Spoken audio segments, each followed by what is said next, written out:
Hello, I'm Michele Weir, and I'd like to tell you about a class I'm going to be teaching online for Japanese speakers on October 27th. This is called Adventures in Phrasing, the Jazz Singer's Most Valuable Tool. So, let's talk about phrasing.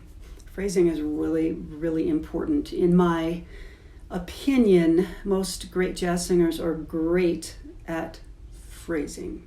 And that is because their gig, their job, their role is to be a great storyteller.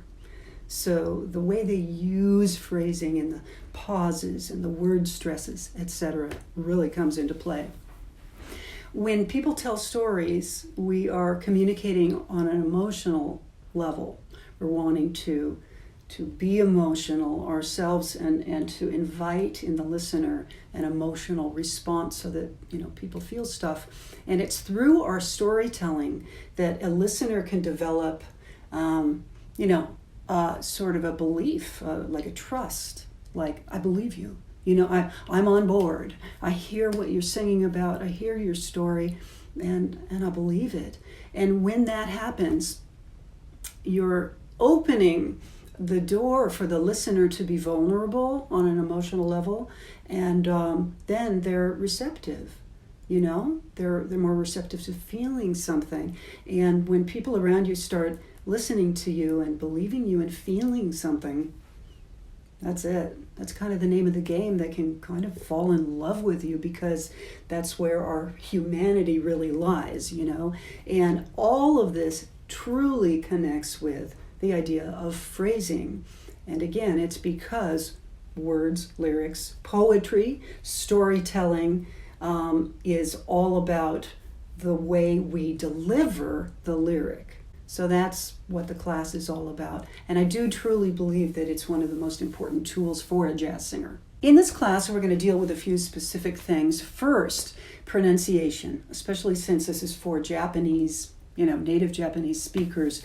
Obviously, that's a big topic, and we could go into a lot of different, detail about it, but we'll just address a few of the most important things that I've discovered in working with Japanese students that, techniques we can use, things we can employ to help you sound a little more close to a native English speaker so that the listener can then relate to the story, and you can use certain creative tools within the language that will help you express yourself and underline emotion.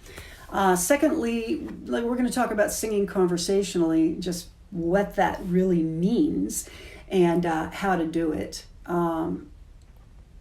Again, when English is your second language, it's you have some natural stumbling blocks. I'm pretty darn sure if I tried to say anything in Japanese or any other language, there would be a learning curve for me, in how to make it sound authentic so that I could be believable to a listener. And then we'll talk about a few specific other things, including use of space and the rate of speed of the phrasing. Just simply spilling a line ahead a little bit faster, or leaving a dramatic pause, or having some surprises in where the spaces are and things like that really help us again underline our emotional point, and that's kind of what it's all about. So thank you, Jazz Vocal Alliance Japan, for hosting this workshop. You can get more information at jazzvocalalliancejapan.com, and I will see you on October 27th online. Thank you.